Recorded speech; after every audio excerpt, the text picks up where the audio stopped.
Pues bienvenidos a todos, de verdad, es un gusto tenerlos hoy, día miércoles 6 de mayo. Para mí es un honor y un orgullo el invitado que tenemos hoy. Es alguien que tuve la oportunidad de conocer desde que estábamos en la preparatoria, ya hace 36 años, 1974. Para mí es una de las personas, de las mentes más brillantes que conozco de mi generación y sobre todo es un gran amigo. Gracias, Luis Carlos, por estar aquí con nosotros este día de hoy. Quiero comentar, Luis Carlos es socio fundador y director general de Integralia, empresa de consultoría, y además fue presidente del IFE. Me ha tocado colaborar con él en 2 ocasiones en mi vida profesional, lo cual le agradezco. Y Carlos, te dejo para que puedas tú comenzar. Pues básicamente para darle la bienvenida a todas y a todos, la verdad es un gran gusto. Esta es la cuarta conferencia, cuarto diálogo, Diálogos por México desde casa. Le damos a todas y a todos la bienvenida y sobre todo el agradecimiento a Luis Carlos Ugalde por participar con nosotros. Y Luis Carlos, pues esta es tu casa, ahora sí que desde tu casa, estas son tus casas y pues bienvenido y todas las cámaras y micrófonos contigo. Muchas gracias y iniciamos. Gracias, muy buenas tardes a todos. Gracias a mi queridísimo amigo Jaime Gutiérrez. Como dijo, somos amigos desde hace mucho, mucho tiempo y te agradezco, Jaime. Carlos, muchas gracias por la presentación y a todos ustedes por esta oportunidad de dialogar. Jaime me invitó a platicar sobre el impacto de la pandemia sobre la calidad de la democracia. Esta es una reflexión de mediano plazo, en realidad no es el tema central. En este momento el tema central claramente es lo sanitario, el bienestar físico de los mexicanos y después la parte económica. Pero también hay que pensar cómo esto va a impactar la vida política del país, porque lo político determina claramente el tipo de respuesta que los gobiernos dan. Y ese es el tipo de reflexión que voy a tratar de hacer en los próximos minutos para luego pasar a una conversación con ustedes. El primer tema es que pre-COVID-19 ya hay una crisis de la democracia liberal en el mundo. De hecho, la crisis previa de 2008-2009 se argumenta que fue la causante o el detonador de que la democracia liberal entrara en crisis. ¿Qué quiere decir esto de que entrara en crisis? Quiere decir básicamente que para muchas personas en el planeta, la promesa democrática liberal de que las elecciones, el Estado de Derecho, la igualdad de oportunidades iba a mejorar la vida diaria de las personas no se ha materializado.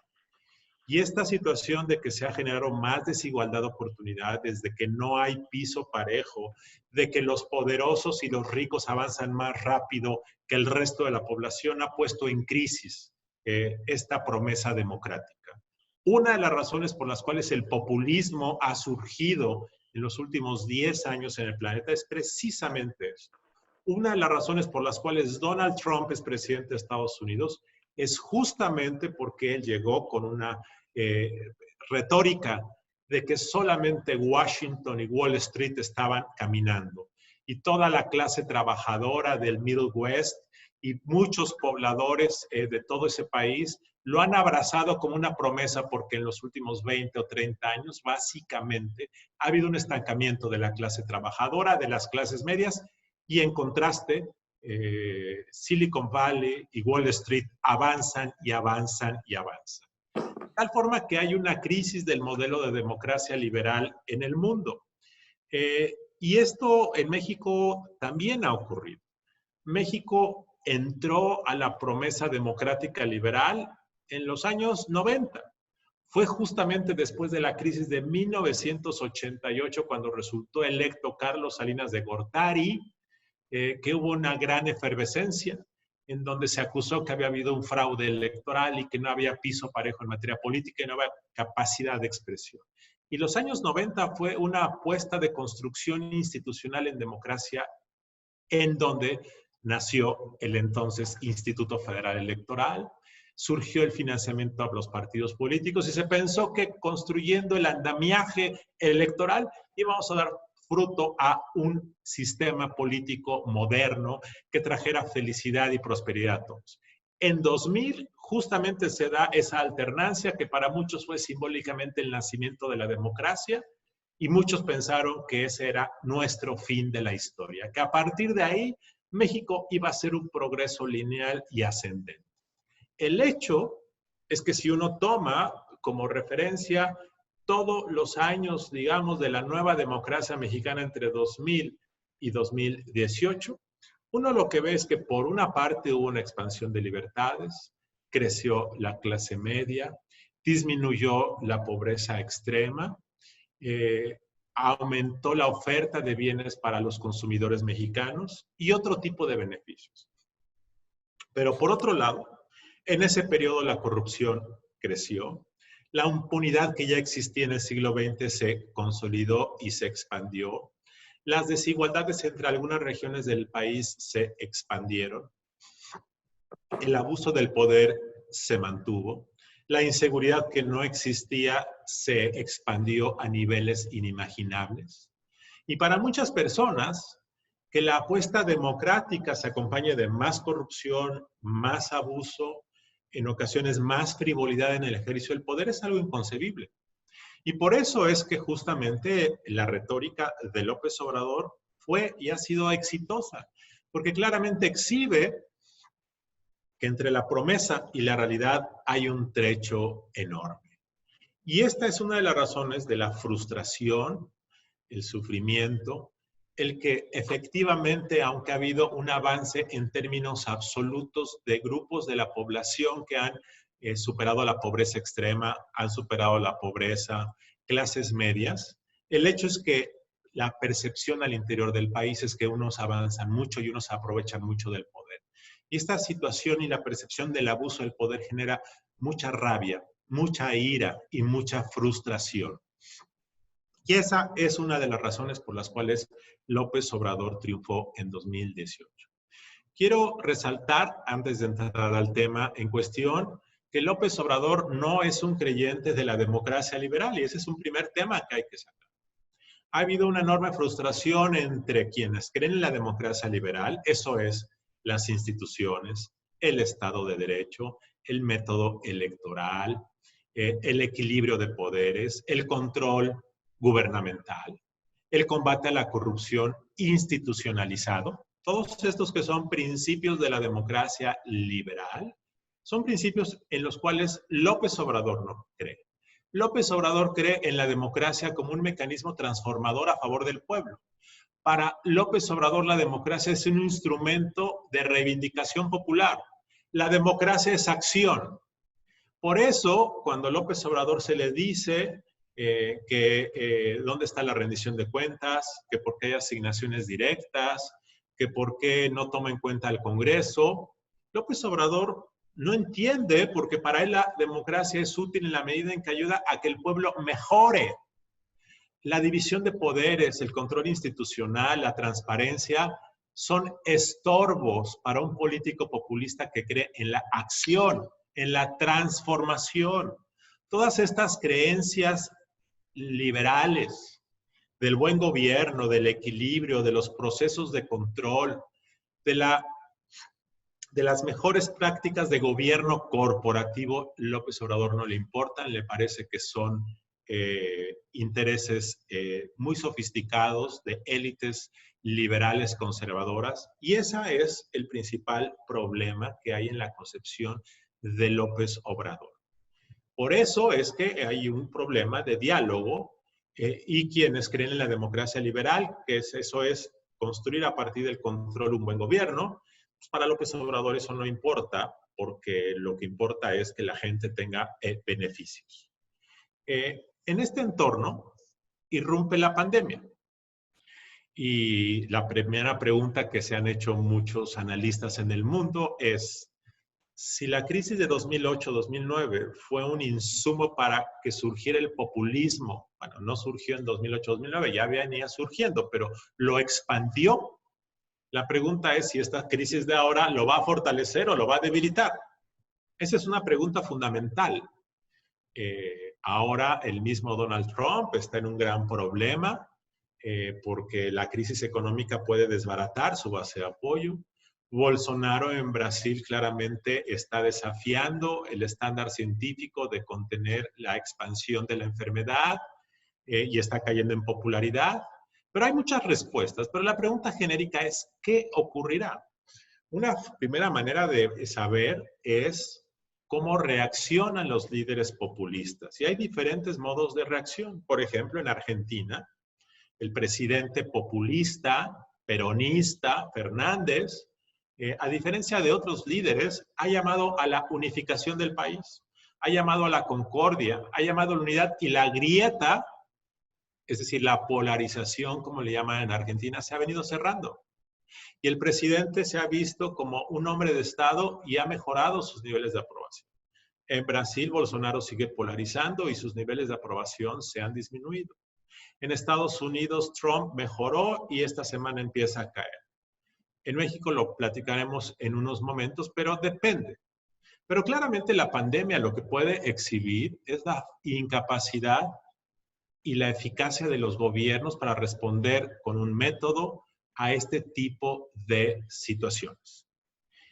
Claramente los populistas, que no les interesa ni la especialidad, ni la planificación, ni el método científico, pueden estar desarmados para responder a esto. Y en el caso mexicano, entro a ver cómo López Obrador está respondiendo. Primero, por las encuestas que han surgido en las últimas semana y media, la mayor parte de la población cree que López Obrador ha tenido un buen desempeño durante el control de la crisis sanitaria. Aproximadamente el 70% de las personas consideran y aprueban la gestión de López Obrador respecto a la pandemia. Y también aprueban a los gobernadores. Es decir, en este momento los mexicanos sienten que sus gobiernos están a cargo. Están relativamente tranquilos. A la par, tienen una enorme ansiedad por la situación económica. Pero en este momento, al menos, López Obrador por eso está contento, porque cree que la situación está bajo control. Pero claramente sabemos que la contabilidad que se está llevando a cabo es incompleta. Claramente sabemos que ya teníamos un sistema de salud con muchas deficiencias que se han ahondado porque López Obrador le ha reducido el presupuesto. Claramente sabemos que durante varias semanas López Obrador desdeñó y se burló de la crisis. Ahora ha cambiado y eso fue tiempo precioso que se perdió. Claramente sabemos que no ha habido una coordinación eficaz con los gobernadores y que muchos de ellos se sienten solos. Eso lo sabemos. La pregunta es, ¿qué va a ocurrir en el caso de López Obrador? Bueno, López Obrador ya empezó a cambiar su retórica. No sé cuántos de ustedes hayan leído, el sábado o el domingo publicó un texto que se llama Lecciones sobre la pandemia. Es muy importante que lo puedan leer, porque a pesar de que repite en muchos lugares que ha dicho y repite, es, creo yo, el catecismo del presidente.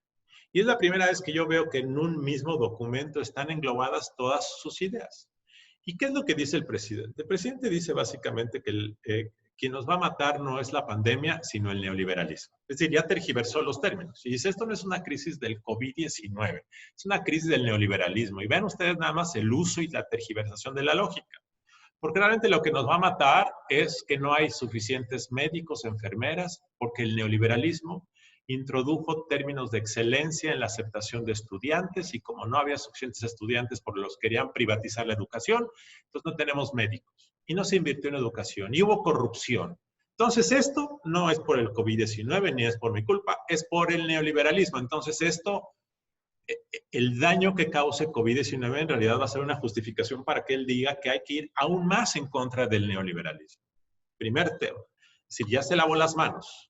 Cualquier crisis sanitaria en los hospitales es culpa del neoliberalismo.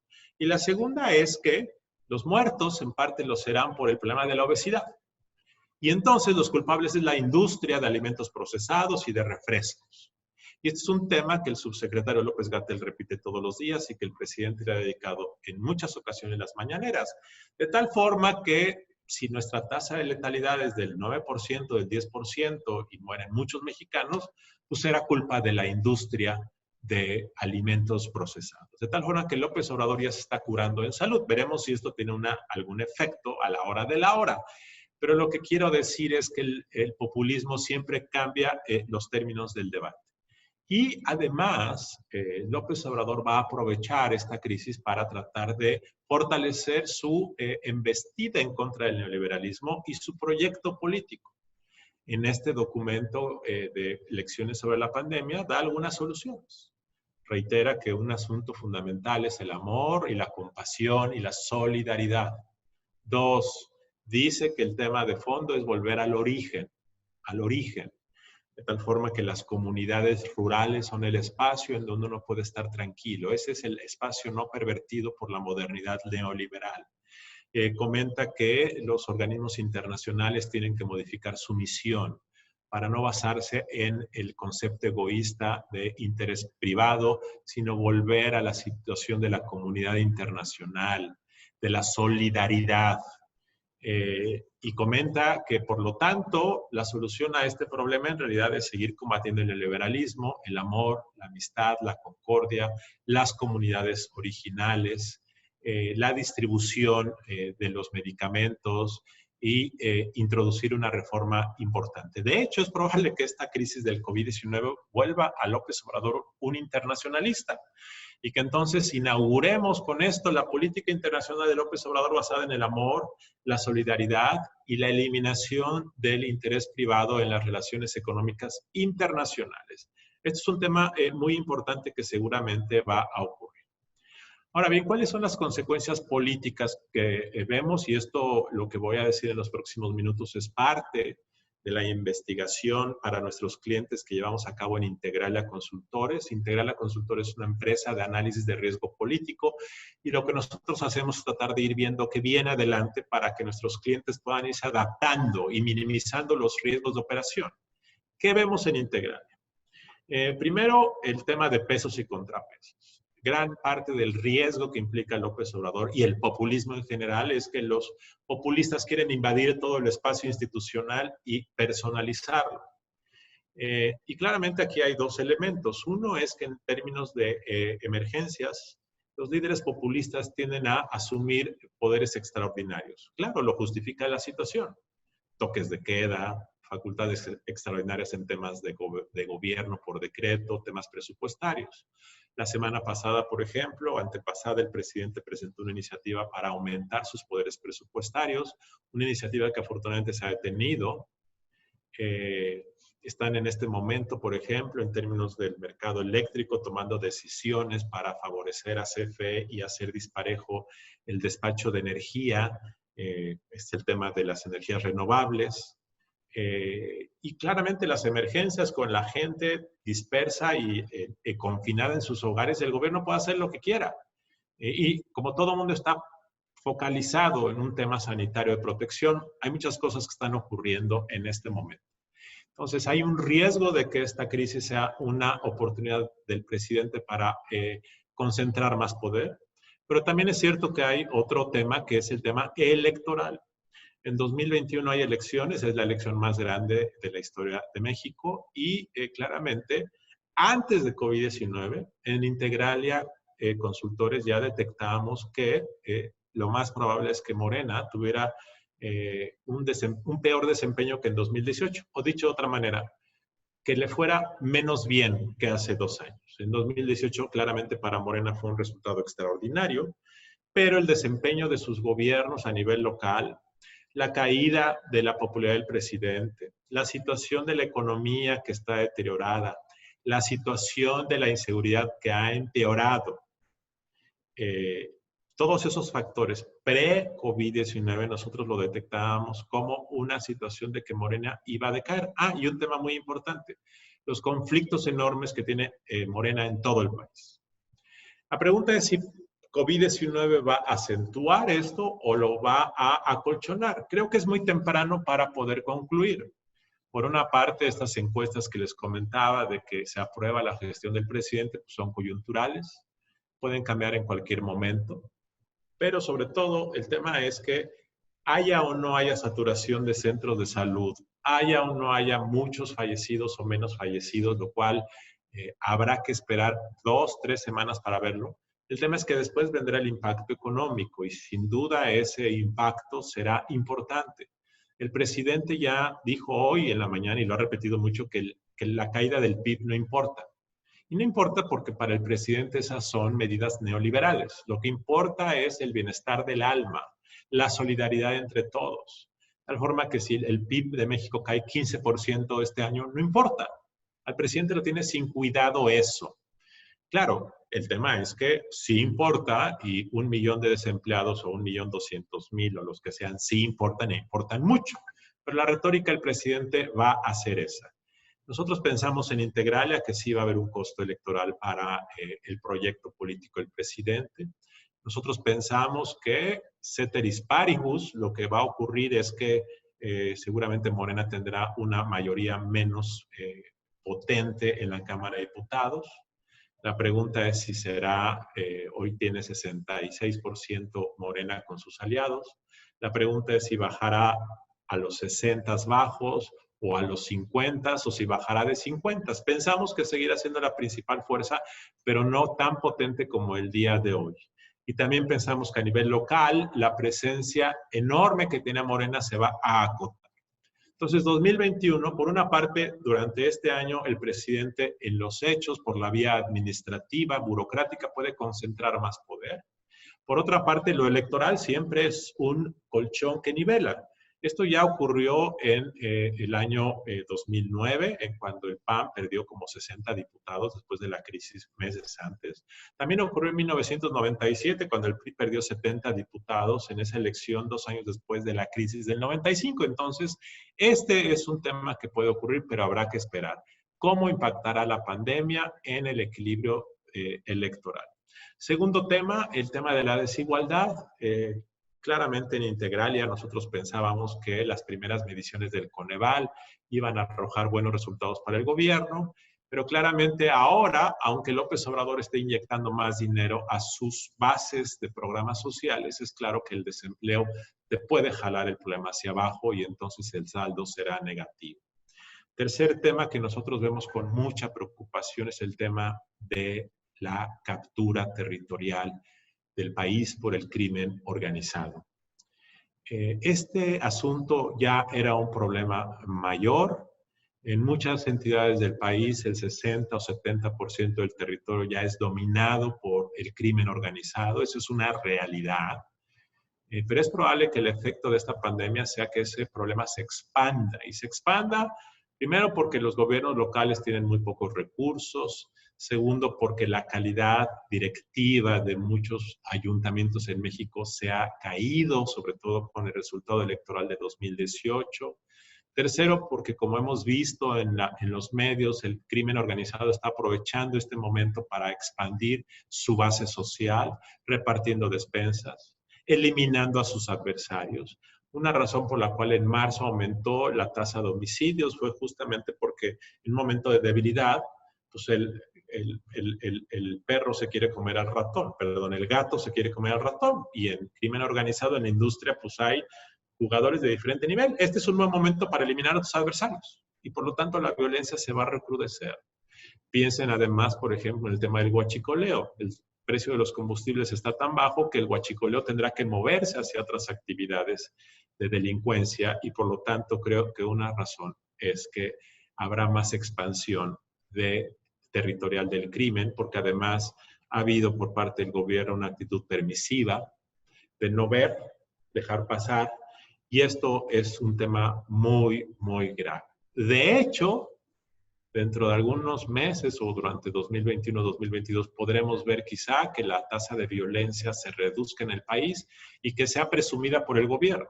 Pero será por una mala razón, será probablemente porque se habrán creado controles monopólicos regionales por parte del crimen organizado y entonces se establecerá una suerte de pax narca y el gobierno presumirá que ya no hay violencia, pero en el fondo será por una mala razón, porque probablemente haya habido una expansión del crimen organizado. Otro tema que vemos como una consecuencia probable de esto es el tema de la conflictividad social. En Integralia Consultores damos de seguimiento diario al tema de los saqueos, las protestas por razones económicas y las protestas de personal médico. Los saqueos iniciaron fuerte a fines de marzo y se han contenido. Las protestas de personal médico fueron altas todavía hasta hace semana y media y se han contenido, pero las protestas por razones económicas van subiendo.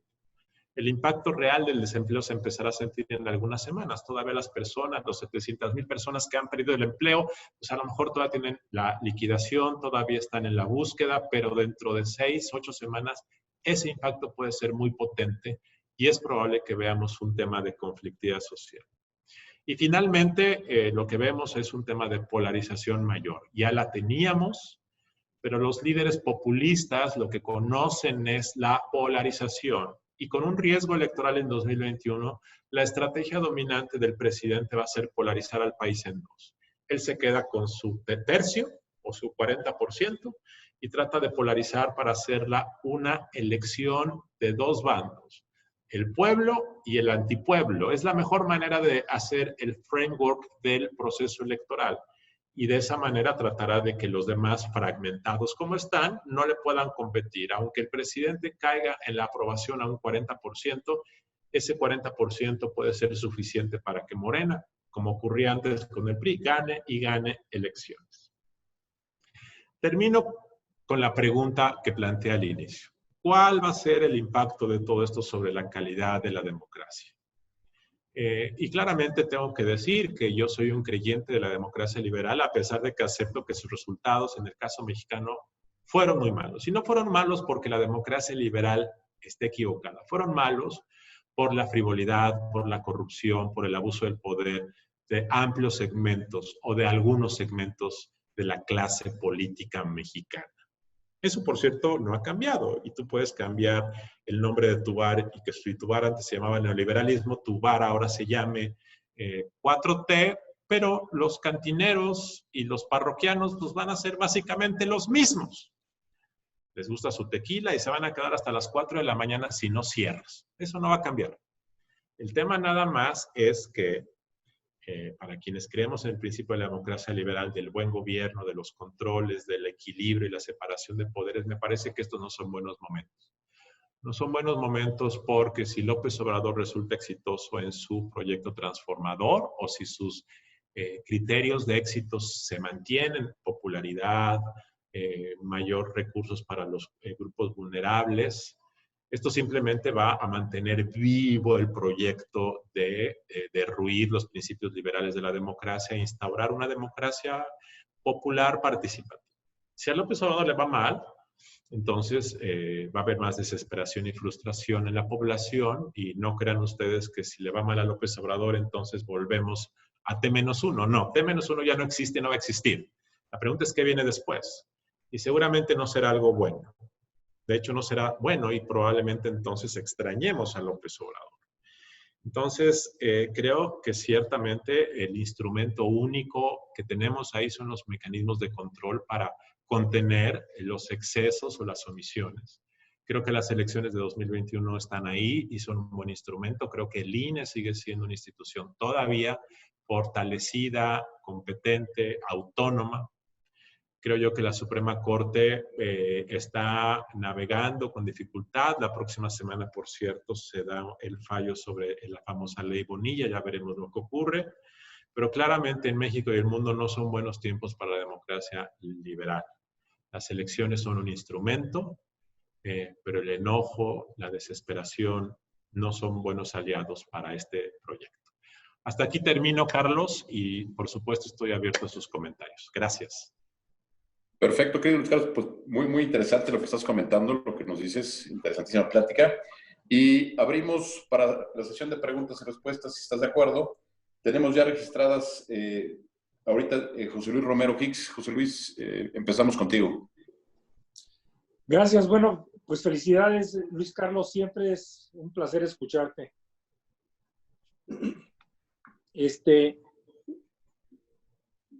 La pregunta que tengo es si el efecto de la pandemia, ¿cómo puede influir en el estilo de hacer elecciones el año que entra? Y si los efectos de la pandemia en términos generales pueden mover varios de los temas de la democracia futuro, como el voto electrónico, por ejemplo. Bueno, el voto electrónico me parece que pre-COVID-19 es una buena idea, reduce costos, hace más precisa la contabilidad de los votantes. Me refiero a la democracia electrónica, el voto electrónico presencial. Yo siempre he pensado que la reunión en la plaza pública durante una jornada electoral es algo positivo, porque genera vida en comunidad. Claramente el tema del voto electrónico a distancia es un tema que todavía está en cuestionamiento por los temores de que no pueda ser seguro. Pero el voto electrónico presencial a mí me parece una buena idea y ojalá prospere. Del voto electrónico a distancia no lo sé. Ciertamente en 2021 será imposible emprenderlo. A mí la verdad es que esto del voto a distancia no me gusta, pero claramente van a surgir voces de que propongan que es importante intentarlo.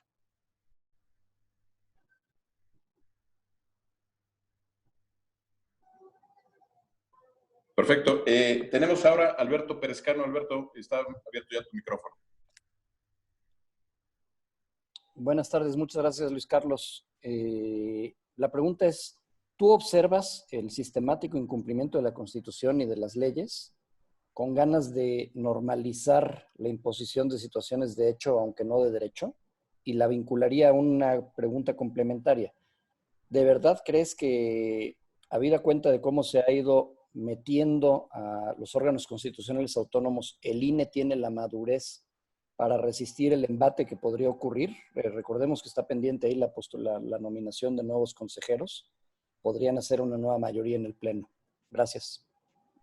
Yo creo que hasta ahora el INE se ha mantenido firme. Yo creo que todavía tiene una mayoría que creen firmemente en los principios que rigen esa institución. De hecho, la elección de 4 consejeros que se inició hace mes y medio o 2 meses y que se suspendió, al inicio fue visto con mucho temor por muchos que decían que era el método de captura. Pero la verdad es que el trabajo que hizo Mario Delgado, coordinador de Morena, y los otros coordinadores parlamentarios de conformar un comité de preselección, un comité técnico que está en la ley, fue muy bien hecho. Y de hecho el proceso iba bastante bien. De hecho yo creo que esa elección iba a dar un buen resultado porque iba a ser validada por todas las partes y yo creo que lo que iba a resultar de eso era la elección de 3 o 4 buenos consejeros. ¿Por qué? Porque tenían un método, hubo entrevistas, hubo un examen escrito, y el hecho de que estuviera ahí metido uno de los mayores críticos del INE, que es John Ackerman, y que él estuviera validando, pues porque eran reglas claras, me parece que al final iba a fortalecer al INE. Desafortunadamente eso se suspendió, se va a retomar, pero yo tenía mucho temor de que fuera una captura y ese riesgo lo veo moderado.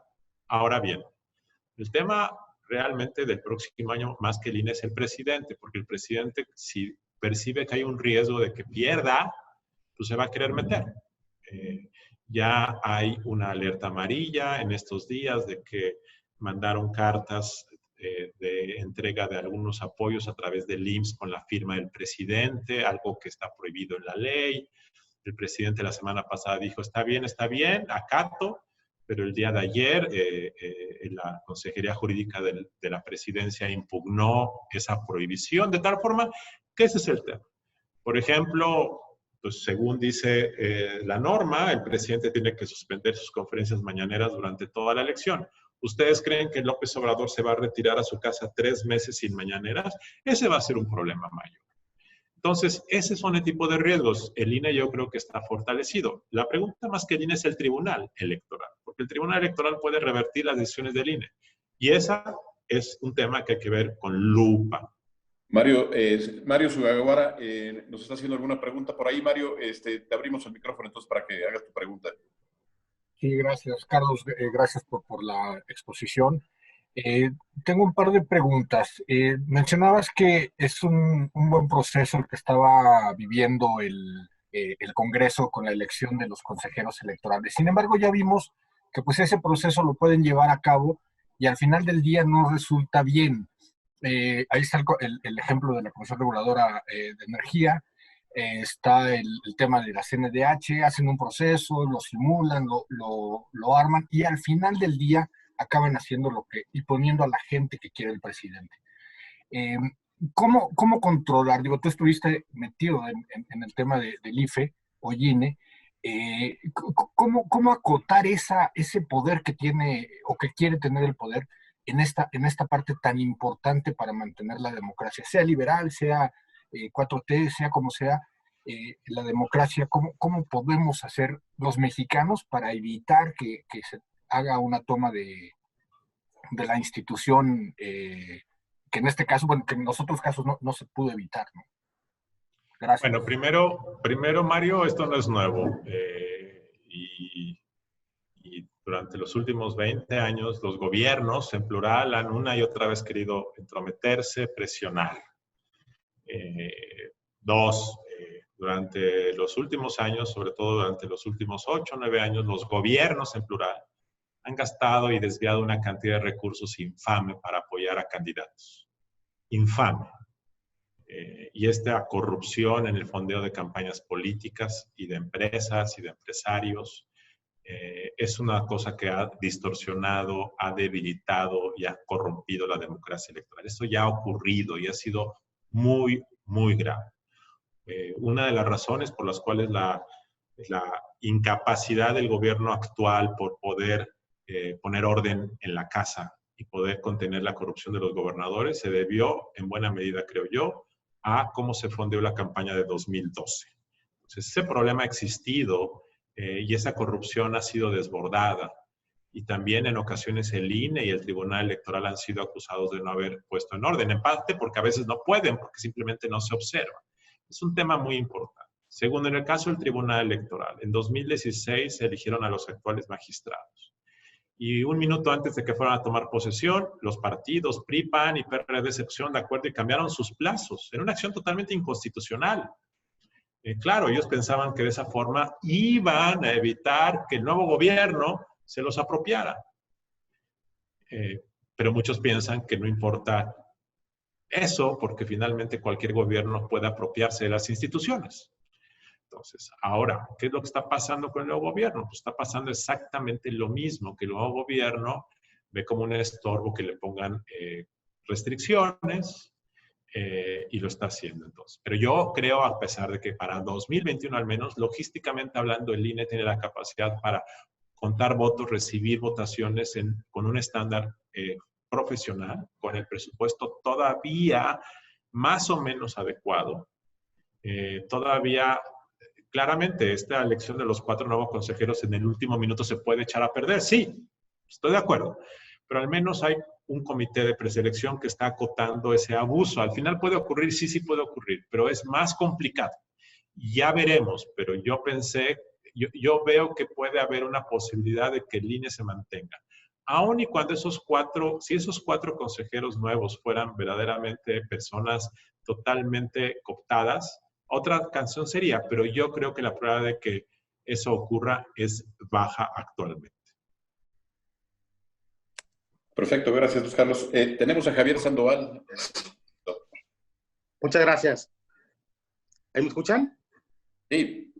Perfecto, Luis Carlos, muchas gracias por tu exposición muy, muy completa. Aunque ya lo mencionaste, puntualmente te quería preguntar, en tu punto de vista, Morena y sus aliados mantendrán el Congreso en las intermedias. Es la primera. La segunda, ¿qué piensas también de los gobernadores? ¿Seguirán tan fuertes en su votación la gente de Morena? La tercera es, tú sientes lo que yo percibo, que con el paso del tiempo los comunicadores están empezando a perderle miedo a la 4T, están empezando a comunicarse. Y la cuarta, si tú ves la posibilidad real que el presidente intente el tema de la reelección. La primera pregunta era sobre el Congreso, ¿verdad? Pues yo creo que la probabilidad, yo creo que Morena, que hoy tiene una mayoría calificada, la va a perder. O sea, el 66% necesario para modificar la Constitución. La pregunta es, ¿a qué nivel va a caer? Si va a caer arriba del 50 o por debajo del 50. Yo pienso que va a seguir siendo el partido más importante, pero el que no tenga la mayoría calificada o la mayoría absoluta hace una enorme diferencia. Simplemente les quiero decir que en 1997 el PRI se mantuvo como el principal partido en la Cámara de Diputados, pero ya no alcanzó el 50+1. Y eso cambió totalmente la lógica política en este país. Así es que sí creo que va a tener menos legisladores, pero mucho va a tener que ver con la política de alianzas y de coaliciones. Tiene que ver también con un tema muy importante que es que quién le hace frente. Es decir, por ejemplo, en el caso del PAN, el PAN va a ser el partido más competitivo en 2021, pero hay una irrupción de un nuevo jugador que se llama el Partido México Libre de Felipe Calderón. Ese partido le va a quitar al PAN 3, 4 puntos. Un partido como el PAN, que ganaría una elección frente a Morena, sin esos 3 o 4 puntos puede perderla. Entonces, ese factor puede debilitar. Entonces, aunque yo creo que Morena va a tener menos diputados, el problema es que puede acabar ganando de más por esta fragmentación de los otros partidos. 2, los gobernadores han efectivamente estado muy agazapados, sobre todo los del PRI. Yo creo que el resultado al final de esta pandemia va a ser que muchos de ellos se van a envalentonar un poco. Buena parte de ellos han estado agachados, sobre todo los del PRI, por el temor de investigaciones, el temor de no tener dinero del presupuesto. Pero la verdad es que después de esta crisis, pues todos van a tener menos dinero. 2, yo creo que algunos de ellos ya se dieron cuenta que si en una situación de que el presidente esté menos fuerte, pues es una buena manera para salir a la palestra. Entonces yo creo que vamos a ver varios gobernadores que después de esto van a tener más presencia y además que van a querer hacer más política de cara a las elecciones del próximo año. 3, respecto a los medios de comunicación, el comportamiento de los medios de comunicación ha sido bastante tradicional, como en el pasado, como lo fueron con Felipe Calderón y con Enrique Peña. Básicamente, la mayor parte de los medios se han plegado al gobierno, aunque López Obrador diga otra cosa. Si uno analiza la cobertura periodística y de cobertura informativa de la prensa mexicana impresa, uno descubrirá que los mismos que reproducían las declaraciones de Peña Nieto son los mismos que siguen reproduciendo las declaraciones de López Obrador. En realidad, López Obrador confunde el periodismo con las columnas de opinión. Son cosas diferentes. Claro, en las columnas de opinión, puedes tener un periódico y hay varios, claros ejemplos en donde tienes que la cobertura, las primeras planas nunca tocan al presidente, nunca hay periodismo de investigación, salvo 1 o 2 periódicos, entre ellos Reforma, que sí hacen investigación y que sus 8 columnas son a veces investigaciones críticas del gobierno. La mayor parte de los periódicos son declarativos, reproducen las actividades del presidente. Bueno, eso sigue siendo lo mismo. Algunos columnistas son muy rudos. A eso se refiere el presidente, eso lo van a seguir siendo, pero el periodismo sigue siendo bastante complaciente, tan complaciente que las mañaneras para el presidente son un sábado de gloria, son lo más fácil porque no hay ningún tipo de cuestionamiento severo. Pero también lo que creo es que, dependiendo de qué ocurre en las próximas semanas y con la crisis, los medios se ensañan. Y claramente los medios yo creo que van a volverse más críticos. Por cierto, esto no es nuevo, esto le pasó a Peña Nieto después de 2014. 2016, 2017 los medios se volvieron sumamente críticos del gobierno. Lo que pasa es que este presidente es muy sensible, tergiversa las cosas, las exagera y las dice. Peña Nieto nunca lo decía. Y recuerden ustedes cómo fueron con Felipe Calderón. Fueron sumamente críticos. También lo fueron con Vicente Fox. No hay nada nuevo bajo el sol. Ahora, el tema es que los medios sí están recibiendo mucho menos dinero, muchísimo menos dinero.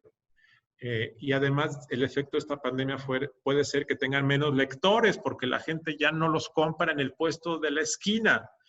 Entonces, eso sí es un problema para la industria. Y finalmente, yo creo al día de hoy que el presidente no va a intentar reelegirse, pero hay un problema que es la consulta revocatoria de 2022. Sin esa consulta revocatoria el presidente sale ratificado, pues eso puede ser una tentación. Si en 2022 el presidente sale ratificado en esa consulta revocatoria y está muy frustrado porque todo le ha salido mal, entonces sí puede haber una tentación. No hay peor cosa que un populista frustrado. Pero si a la vez tu pueblo te ratificó, entonces la tentación de decir, tengo que quedarme para terminar lo que iba a hacer, y la pandemia o el neoliberalismo me conspiraron en contra mía, la tentación puede darse. Yo creo que al día de hoy, no. Gracias, Luis Carlos. Tenemos a Santiago Borlegui. Santiago, tienes abierto el micrófono. Perfecto. Espero que me escuchen ahí. Muchas gracias. Pues mira, muy interesante tus aportaciones, Luis Carlos. Sin embargo, aquí me surge algo y es como iniciativa privada. ¿Cuál es el papel que los empresarios, académicos, intelectuales requerimos ocupar en este espacio? Porque tal parece que somos meros testigos presenciales y no estamos haciendo nada al respecto. ¿Cuál consideras tú que debe de ser la función que requerimos realizar para hacer un contrapeso? Gracias. Invertir en infraestructura democrática.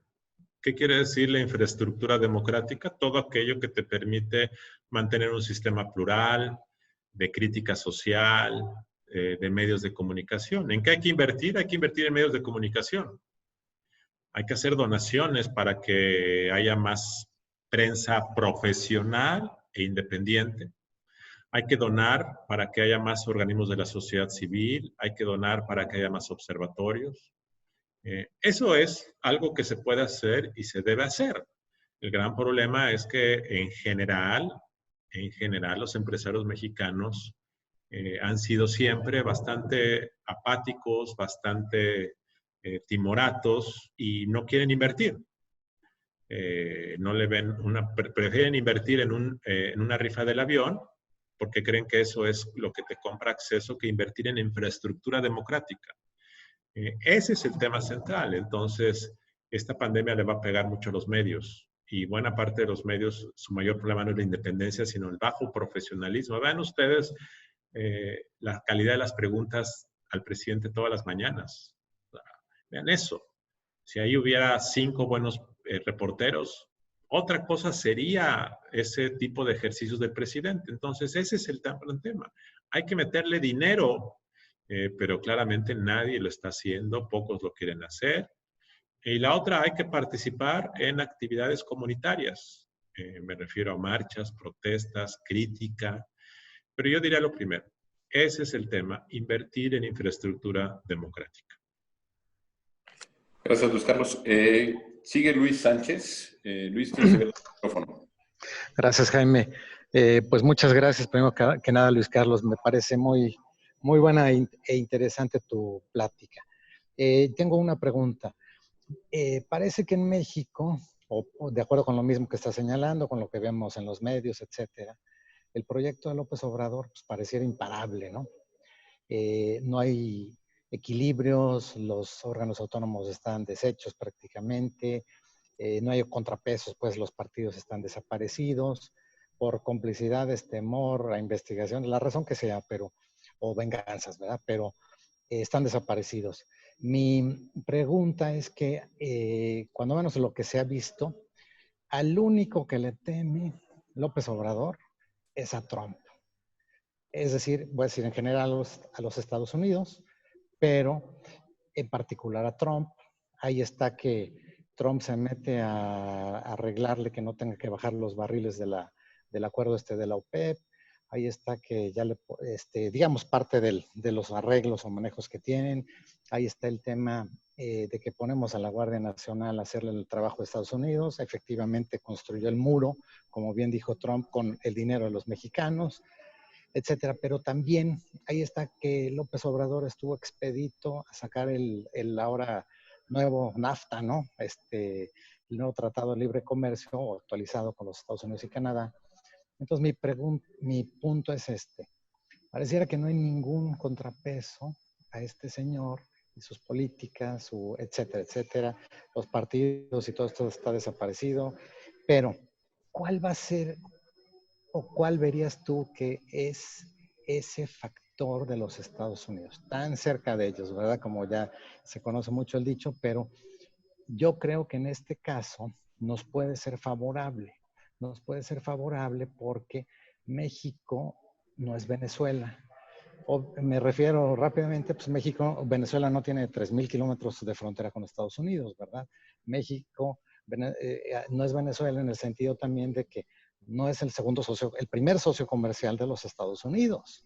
México, insisto, no es Venezuela también en el sentido que no tenemos ese primer lugar de socio comerciales porque estamos atascados de inversión gringa en México y de otros países, por supuesto. Pero bueno, solo para destacar algunos de los puntos, Es tan fuerte la relación con los Estados Unidos que tiene nuestro país hoy, tanto así que ya están hablando de la disrupción de las cadenas productivas si México no se sube rápido o la reactiva de varias industrias, etcétera, etcétera.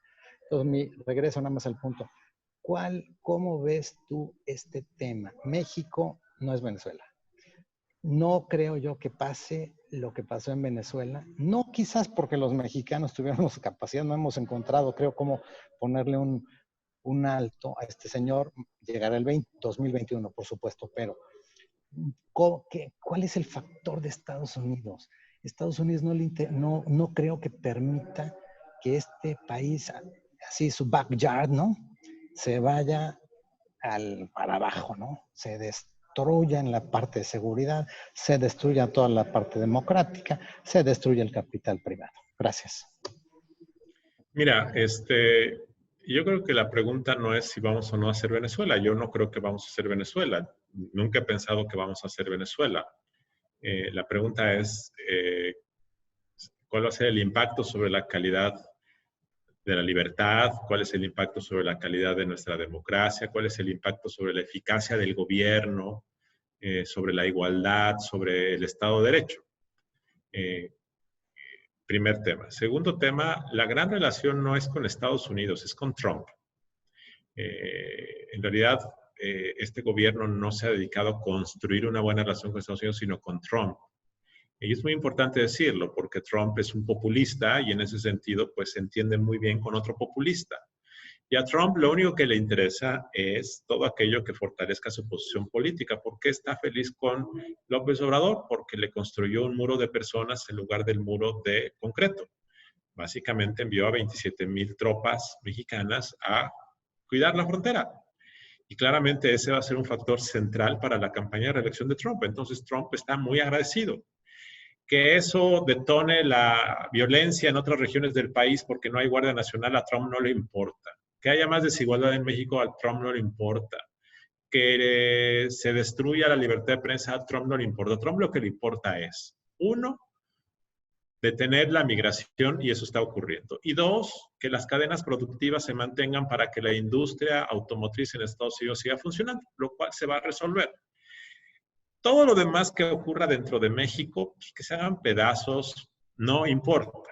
Eso es muy importante. Ahora, el tema es que a nosotros sí nos importa, porque tú puedes tener al Bajío produciendo al 100% autopartes, tener a Querétaro en la industria de la aviación, tener a Tijuana y a muchas zonas, y el resto del país estar en mala situación, tener captura del crimen organizado, tener malos gobiernos, tener más corrupción. Ese es el gran tema. Y un político populista como Trump, eso no le importa. Entonces puede ser incluso peor para nosotros el tener un presidente en Estados Unidos satisfecho porque el gobierno mexicano le está dando los bienes que él necesita para su agenda personal, y eso me parece muy grave. Dicho de otra manera, había habido hasta antes de Trump una política de principios en la diplomacia exterior de los Estados Unidos que están perdidos. ¿Cuáles eran esos? El propiciar que en el mundo hubiera derechos humanos, democracia, libertades, Esto, por cierto, ha sido muy criticado porque en muchas ocasiones los Estados Unidos lo usaron como un instrumento para apoyar enemigos, para apoyar amigos y denostar enemigos. Pero había una suerte de más principios de la política exterior que se ha diluido. Dicho de otra manera, si los demócratas ganan la Casa Blanca en 2020, en noviembre, creo que López Obrador va a enfrentar un gran problema porque su agenda de relacionamiento personal se va a ver visto diluida. Dos, porque los demócratas están muy molestos, ¿no? Desde hoy, están desde el gobierno de Peña, que en 2016, en la misma tesitura, trajo a Trump a México para quedar bien con él. Entonces, si ganan los demócratas, yo creo que esa situación va a cambiar. Yo creo que este toma y daca convenenciero que ha ocurrido actualmente se va a desvanecer y yo creo que entonces esa alianza que ha ayudado al presidente mexicano en Washington se va a romper. Yo creo que a la larga al mundo y a México le conviene mejor que no gane este señor Trump porque le está haciendo un enorme daño a la democracia en el planeta. Perfecto, Luis Carlos. Tenemos dos preguntas más, ya casi llegando al límite del tiempo. Olga, por favor, tienes abierto el micrófono. ¿Me escuchas, Olga? Sí. ¿Me escucho bien? Gracias, Jaime. Gracias, Carlos Sandoval, por traernos a este gran ponente. Y gracias, Luis Carlos, por estas reflexiones que nos haces. Mi pregunta es, ¿qué retórica o qué acciones se pueden tomar para frenar el populismo? En México, en la región, en el mundo. ¿Cómo darle razones a la población para que elija vivir bajo los valores de la democracia? ¿Cómo quitar ese peso que se le ha dado a la democracia liberal de que va a resolver los problemas económicos, de desigualdad, de inseguridad? En resumen, ¿cómo convertir electores en demócratas? ¿Es cuestión de partidos de oposición? ¿Es cuestión de ciudadanía organizada o no organizada? ¿De empresarios? ¿Cómo lograr esto? Gracias. Pues mira, el gran problema es que toda esta retórica de la democracia liberal pues no se tradujo en cosas concretas para las personas. Bueno, perdón, estoy exagerando. La democracia liberal sí ha traído muchos beneficios. La libertad es una de las cosas. Por cierto, las libertades que hay en nuestro país es una de las razones que explican por qué los mexicanos son tan felices en general. Dos, la diversidad, la libertad de elección, el clima de solidaridad comunitaria. Eso no es un principio de democracia liberal, eso es una característica de México. En fin, ya no hay abusos directos sobre la integridad de las personas como a lo mejor lo había hace 30 o 40 años. Entonces, ha habido algunos avances y también es cierto decirlo, muy importante, durante muchos años de los gobiernos neoliberales, sobre todo en los últimos años del gobierno de Peña Nieto, la creación de empleo fue impresionante. Bueno, no fue impresionante, perdón. Hubo una creación significativa de empleo formal, hubo mucha atracción de industrias al país. México hoy no se explicaría sin la apuesta neoliberal de Salinas de Gortari, que por cierto, López Obrador nos dice que está desmontando el neoliberalismo, pero lo que ha protegido desde el día 1 es la primera apuesta neoliberal de su archienemigo Salinas de Gortari, que fue el acuerdo comercial con Estados Unidos. Entonces, es una retórica antineoliberal tramposa porque escoge lo que le guste, lo que no le gusta. Pero el tema es que en este momento la gente todavía está contenta con el ejercicio populista, hay esperanza. Yo creo que ha venido cayendo. El tema es que si este proyecto falla, pues el que llega al escenario no es la democracia liberal. Lo que puede llegar es otra cosa terrible y eso es a mí lo que me preocupa mucho. Ahora sí, un narcogobierno o un comediante, un futbolista. Ese es el gran problema. Yo creo que el gran tema en este momento es que los empresarios tienen que hacer su parte. Los empresarios pequeños, medianos, creo que el CCE y la Coparmex han estado haciendo un gran esfuerzo por tratar de organizarse. Creo que este llamado a hacer un pacto sin el gobierno, dado que el gobierno no quiere, es un buen camino. Yo creo que estos ejercicios como este que ustedes organizan con Jaime y con Carlos es muy importante. Yo creo que el tema es tratar de hacer que la participación en los rangos intermedios de la sociedad, pequeños empresarios, periodistas, estudiantes universitarios se dé. Es muy importante eso. Difícilmente veo en este momento que podamos todavía cuestionar que el nuevo modelo está fallido. Pues, ¿cómo va a ser fallido? Si el otro modelo duró 30 o 40 años, pues te pueden decir, oye, acabo de llegar, dame 15 años, ¿no? En fin, yo todavía creo que hay algunos pesos y contrapesos funcionando. No creo que todos los órganos autónomos estén capturados. La Comisión Federal de Competencia Económica está haciendo un muy buen trabajo. El Instituto Nacional de Estadística, Geografía e Informática está funcionando correctamente. El INE, como comenté, lo está haciendo. La Suprema Corte hay preocupación, ya veremos, yo creo que sigue funcionando. Hay un sistema de universidades en el país, algunas públicas, privadas, que son muy importantes. Hay una comunidad mexicano-americana empresarial muy relevante.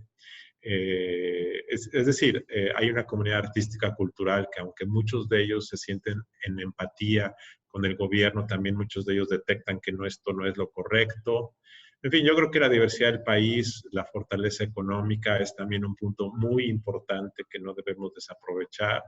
De tal forma, pues que estamos en un experimento diferente, dada la enorme complacencia. Y debo decir algo aquí. Yo recuerdo en 2015, cuando acaba de surgir el escándalo de Casa Blanca, haberme acercado con un dirigente nacional de un organismo empresarial y le dije, ¿y ustedes qué van a hacer? ¿Cómo que qué vamos a hacer? Les dije, pues acaba de ocurrir un escándalo de corrupción que presuntamente envuelve al presidente de la República, ¿y ustedes qué van a hacer? No, nada. Y dije, ¿por qué nada? O sea, ¿cómo van a ser cómplices? No, es que nosotros no nos queremos pelear con el gobierno. Y le dije, oye, la función de un organismo empresarial no es pelearte o no pelearte con el gobierno. La función de un órgano empresarial es defender ciertos principios. Y si eres empresario, tienes que exigir a tu gobierno que actúe de forma correcta, legal. Y si tú no haces nada o no emites una opinión frente a un escándalo de esta magnitud, ¿qué clase de órgano empresarial? El hecho es que nunca hicieron nada. Y a mí me parece gravísimo porque esa complacencia que había antes también se reproduce ahora. Entonces, yo nada más quiero decir que López Obrador tiene mucha razón en mucha de la crítica que hace respecto al pasado, porque no decía nada. Yo creo que ese argumento de que si no dijiste nada antes, no puedes decir nada hoy, es inválido. Pero lo que sí creo es que muchos, por complacencia, comodidad o por ser beneficiarios, se quedaban callados a cosas terribles que pasaron antes y que justamente abrieron la puerta a este ejercicio que me parece que tiene riesgos, pero es un asunto de complicidad colectiva. Querido Luis Carlos, hay muchas preguntas, sin embargo, por obvio de tiempo, como lo dijimos, para el respeto de todos nosotros, tu tiempo, también vamos a dar paso a la última, que es la de Javier García Bejos. Tengo por ahí 8 preguntas después, que si quieren, Rafa Lagos, Brenamal, Raúl Estrella, Gaby Breña, Ángel Loria, Edgar Rodríguez, hacernoslas llegar. Tengo algunas aquí en el chat para pasárselas a Luis Carlos y que ya Luis Carlos personalmente las pueda responder. Les agradezco a todos la paciencia. Vas, Javier. Gracias, Jaime. Gracias, Carlos. Un saludo a todos. Felicidades por este ejercicio.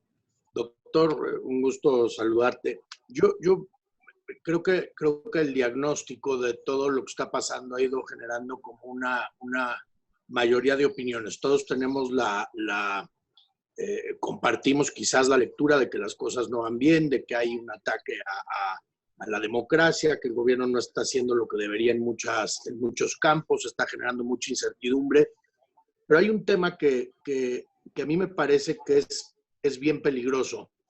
Quienes hemos estado en la administración pública sabemos que un país de 120 millones de personas pues no se puede gobernar ni desde las mañaneras, ni sin equipos, ni desde la ocurrencia, como si no existieran las instituciones.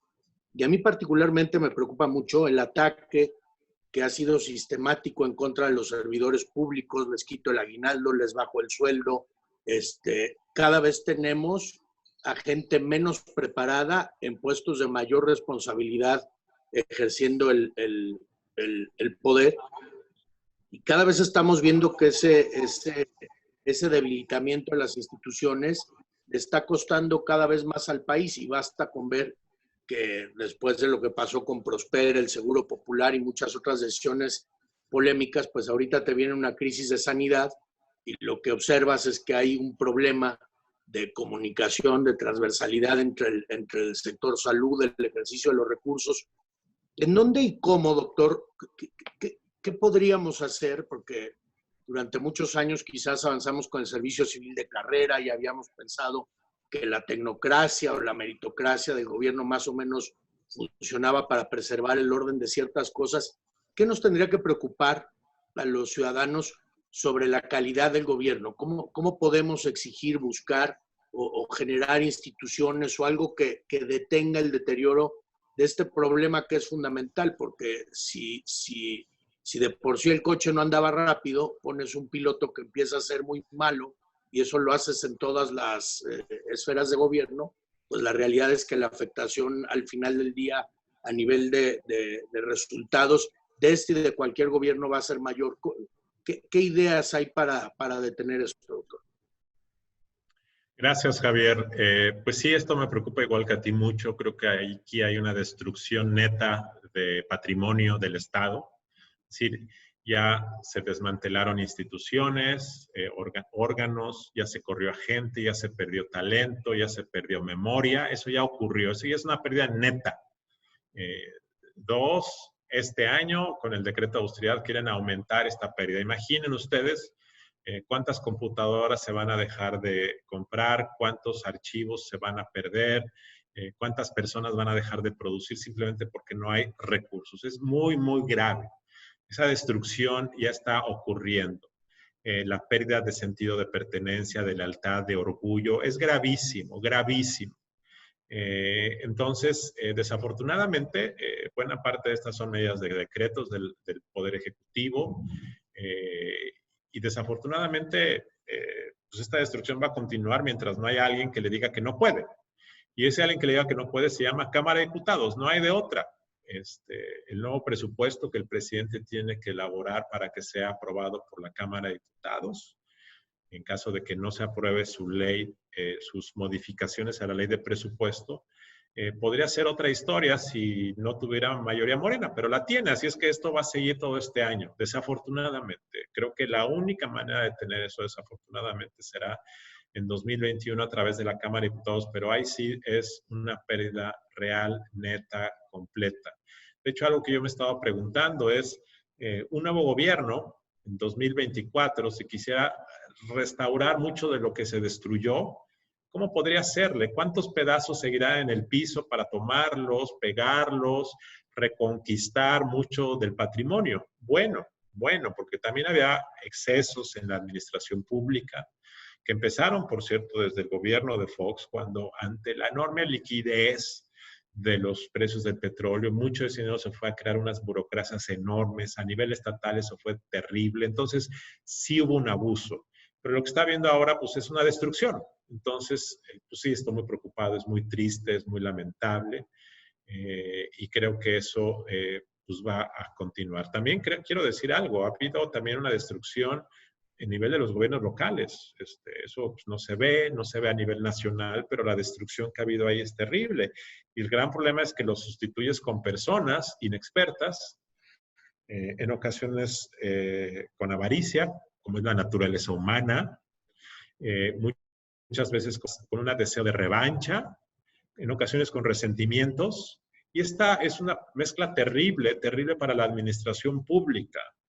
Entonces, eso es una destrucción. Pero bueno, antes de despedirme, les quiero dejar un mensaje optimista. El país va a salir adelante. No somos Venezuela ni vamos a hacerlo.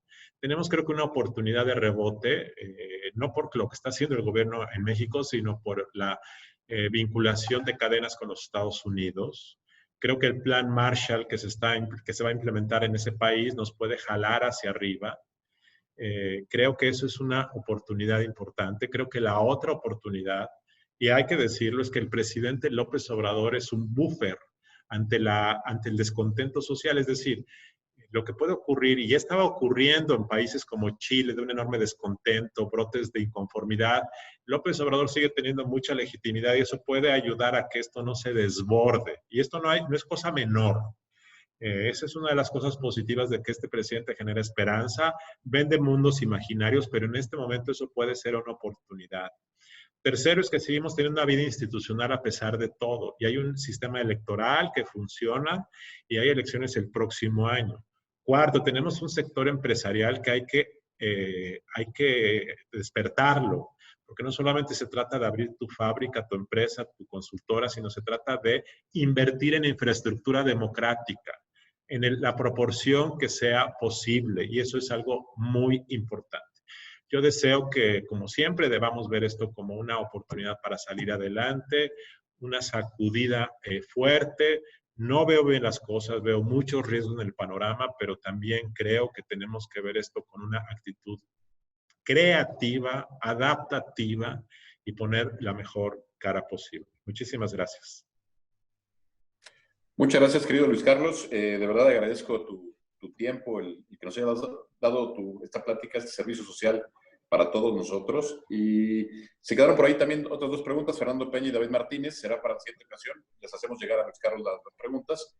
Y querido Carlos, no sé si quieras ya para terminar, Carlos Sandoval, si nos mandas por ahí un mensaje para todos aquí en el grupo. Perdón, ya estamos listos, todas que me tenían aquí totalmente callado, creo que era buena medida. Luis Carlos, en verdad, muchísimas gracias, fue la verdad un gran honor poderte escuchar, poder ver tus planteamientos. Creo que sobre todo pues es una realidad que estamos viviendo todos y pues nos alienta mucho tu mensaje final de que hay esperanza y que estamos juntos, y creo que cada uno de nosotros tenemos una responsabilidad y no podemos cargarle todo al gobierno. Entonces yo creo que adelante, creo que grandes ideas, muchas gracias. Y pues muchas gracias a todas las amigas y amigos que hoy estuvieron con nosotros. Quiero decirles que estuvieron aquí con nosotros más de 110 amigos y amigas que participaron, que están interesadas. Y obviamente pues seguimos trabajando, seguimos colaborando, Jaime y yo, en esta parte de Diálogos por México desde casa, donde todos son parte y seguimos para adelante. Y los esperamos nada más el día de mañana a las 7, los diálogos con Gabriel Molina. Muchas gracias Luis Carlos, muchas gracias a todos. Un aplauso virtual, en verdad es una cátedra espectacular. Y pues adelante, y ahí estamos trabajando por México.